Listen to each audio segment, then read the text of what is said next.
Hello, my name is Graham Gibbon-Brooks and I have PTSD. Since I've been diagnosed, friends of mine from the military have come and sidled up to me and spoke to me that they're experiencing similar symptoms. And as we come up to Remembrance Sunday, lots of people will be thinking about their own experiences. And I thought it might be helpful to reflect on what I've learned. I'm going to share with you my story, which is obviously very personal, but without going into excessive detail. What happened was I was the second in command of a mine hunter. We were clearing an area in a river in Iraq, and there was a miscommunication between the tasking authority and ourselves. I came on watch to discover that we had driven through a live minefield. And then before I had a chance to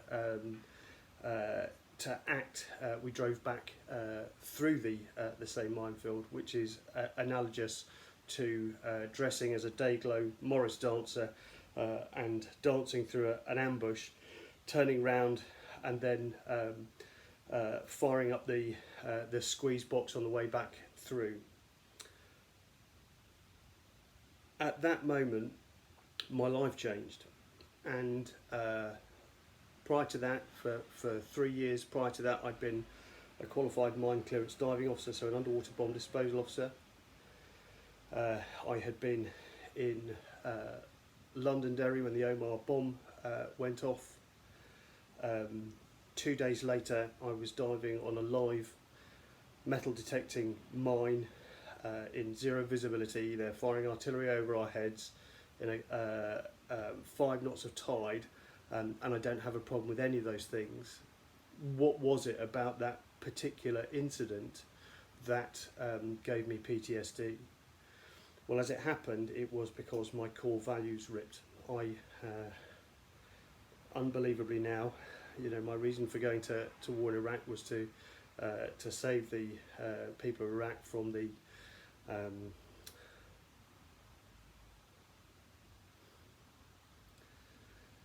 from their government, and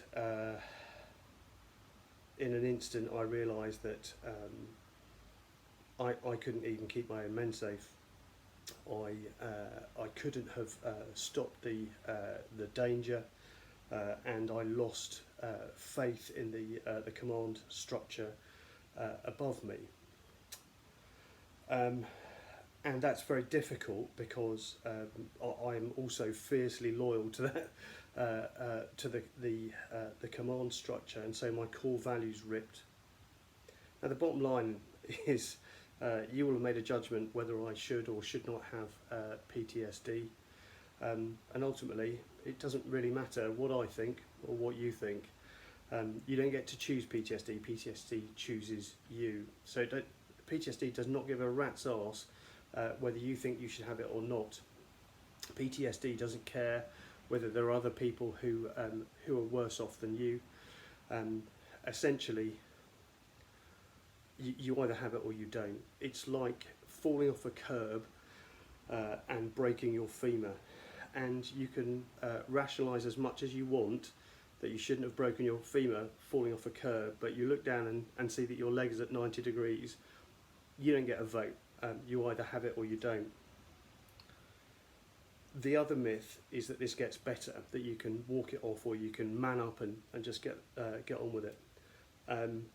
That isn't true. PTSD is best thought of as a brain injury. The symptoms that you're experiencing will only get worse. They move into entropy, and you get less and less able to focus on what you need to do, to a point where you can't function in daily life. I couldn't function in daily life, and that's a hell of a thing to admit. As for symptoms, you can't tell from the outside. You're not going to look like Klinger from MASH, like you've outwardly gone mad. PTSD, and this is wildly offensive to me as a bomb disposal officer, is an anxiety disorder. Fancy saying I'm a bomb disposal officer with anxiety.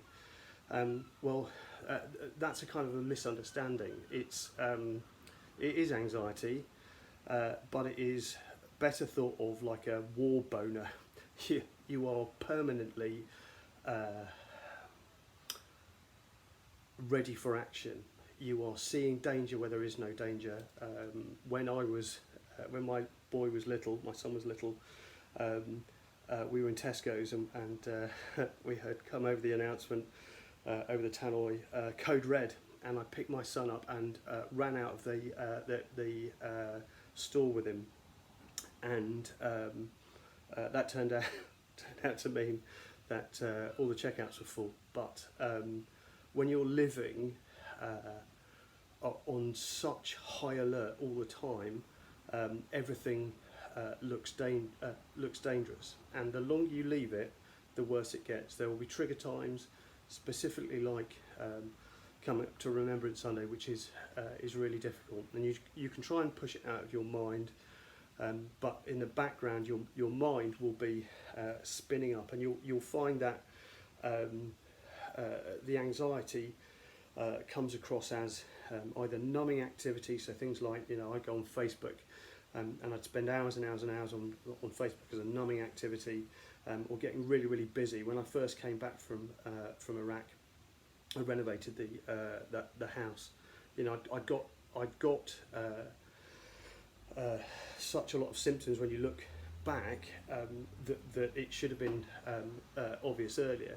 In fact, it was obvious earlier. It was obvious to me right from the outset, but I made the mistake of thinking that I could walk it off, and I have endured since 2003 just horrific symptoms.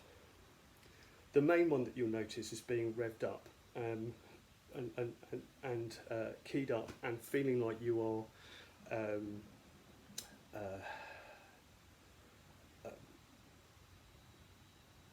feeling like you're ready to fight.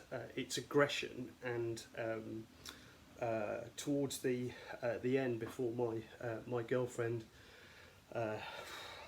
saved my bacon and asked me to go to the doctor, I was looking for trouble. I was going up to London, walking the streets at night, going down dark alleys and saying to people, "Hello, have you got the time, please?" Just as a come on, to cause a fight, so that I got something appropriate to do with the adrenaline. Other risk-taking behaviour, driving too fast is an absolute classic. The most obvious one is, and it tends to be comorbid with PTSD, is abuse of alcohol and drugs. And both of those things perform the same function, which is they are used to reduce your capacity to give a shit. So that the more you drink, it takes 2 or 3 pints to stop the anxiety, and then when you get really, really ill, you get into what's called oblivion drinking, which is when you get home at night, coming up to Remembrance Sunday, and I remember one famous occasion coming home, and I would avoid triggers, coming home, watching Saving Private Ryan, and drinking all night, because I just couldn't see the point of stopping. There were no consequences that I cared about. I didn't I didn't care about living or dying when I was well, and how much less given the way that I was suffering. The latter stages of the despair are going dark or going on the trot, so just disappearing, and that's how so many veterans end up homeless, because they can't cope with the demands that are being put on them, and they just bug out, and then suicide. We've had numerous suicide attempts from my particular ship, one of which was successful, and that's heartbreaking, and it doesn't need to be the case. I felt so unsafe at one point that I had literally got a bag packed, and felt that it was the only safe place to be was in a foxhole in Scotland. Now, bear in mind, I'm a naval officer and I've got really rubbish field skills. That would be, you know, that would be ridiculous. But you need to understand the level of dysfunction. You know, that seemed like a normal, that seemed like a responsible or a sensible response to the way that I was feeling.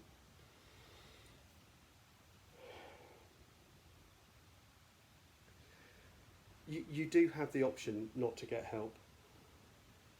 That would be like you being on a patrol and one of your patrol deciding on a hill in Brecon that he's not going to use a DOS bag or a bivvy. He's going to lay outside in the freezing rain, just wearing his waterproofs, and he is literally right next to a non-tactical harbour area.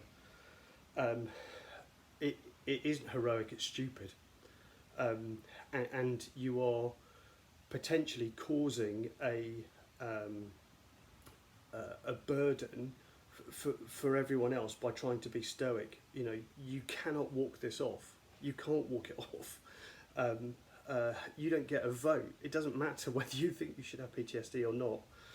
If you've got those symptoms, then you do. We are really difficult to love. We're really difficult to love because we are aggressive, erratic, messy, and difficult to be around. We don't want to be around anyone else. And the key to that is to try and communicate. The bravest thing that you can do is to say to someone that you're paddling. You've got to dare to say that you've got PTSD. You know, it's far less brave to struggle in silence than to say, I'm paddling, I've got a problem. You will need all the courage that you possess to get you from asking for help to getting to a point where you're stable. Don't wait until you're in a doorway trying to blot out the noise with alcohol or drugs because you are too proud or too frightened to seek help. Dare to ask, dare to say that you're paddling. When we talk about getting help, in the nicest possible sense, don't call Help for Heroes or Combat Stress. They are, they're good people trying to do the right thing, but essentially the way that they stop their resources running out immediately is to find very specific groups of people that they can help. Finding help for me was really traumatic, and there is a thing that happens in healthcare at the moment which is called signposting, which is effectively like, we're terribly sorry that you're paddling, we can't help you, but you could try these other people, which has got the benefit of sounding like they've done something, but essentially that they've added you to the statistics of people that they've helped, but they've not actually spent any money. Similarly, don't wait until you are in a doorway or with a gun to your head to call the Samaritans. The problem that you'll have accessing help from people like Help for Heroes and Combat Stress is that if you are in crisis, and by definition, by the time you've got to ring them and going, fuck, I don't want to live, I don't want to live, I don't want to be here, I don't want to live, and I think that I just need to fuck off. They'll say ring the Samaritans, which feels as a punter like, here's 20p, go and ring someone that gives a fuck. That is the most crushing thing that I can tell you, and if I have any message for Combat Stress and Help for Heroes, is please, please, please don't play the you don't quite fit our mould game. You know, the thing that you want as a veteran is to be grabbed by the scruff of the neck and taken to some help.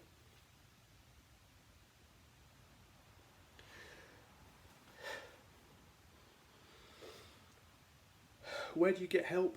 You get help by going to the doctor. Um, this is another point where I want to say to you, you know, don't, take the medicine, take the medicine, take the medicine, take the medicine. It's like turning the volume down on white noise.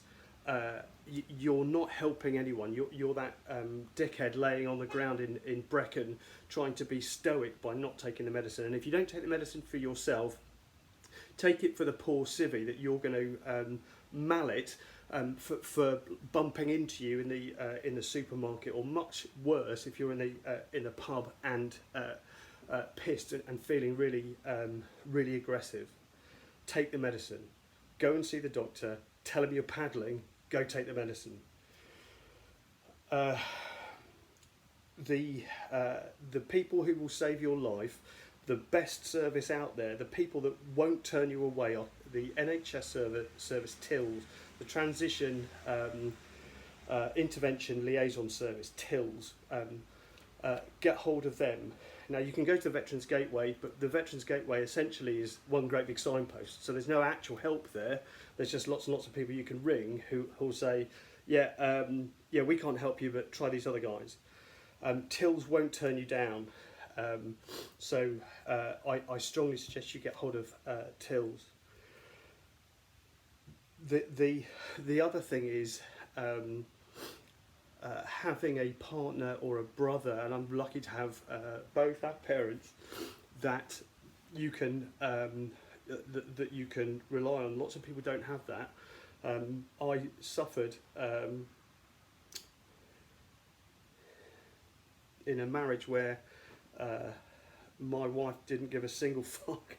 She would literally change the subject.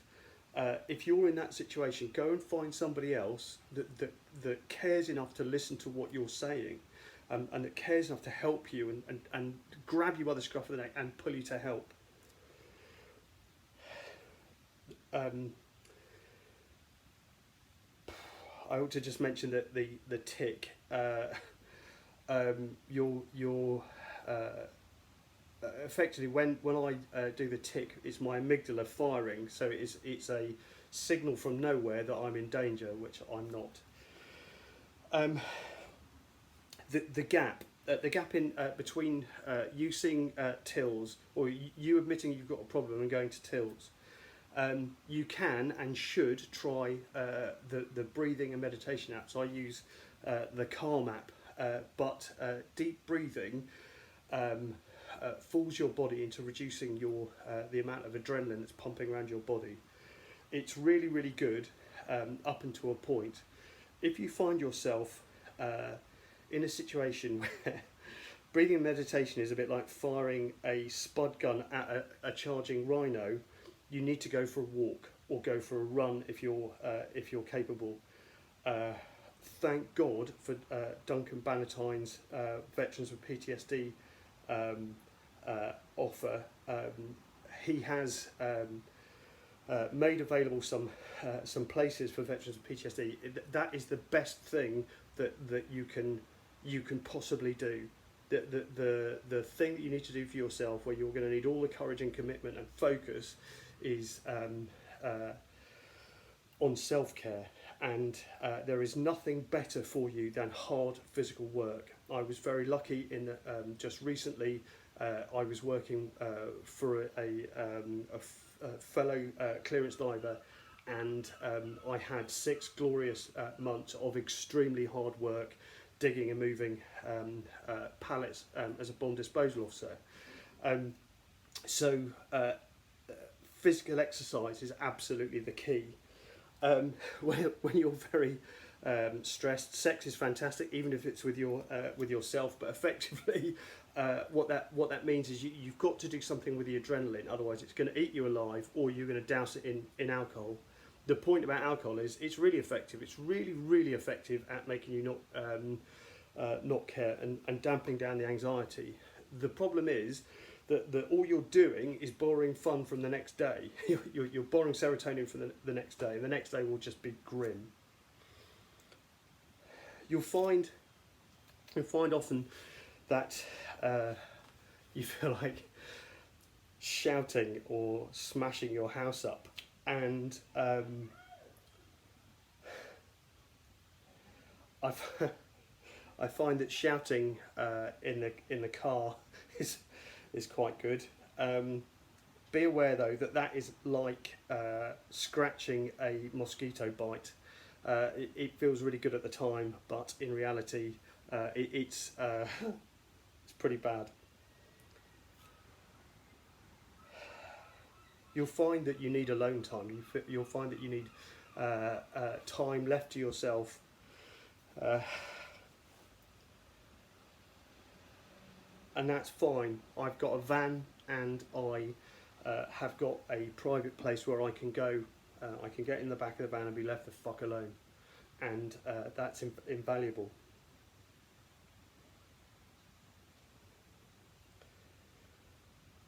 You will mess up, you will get drunk, you will hopefully not punch a civvy.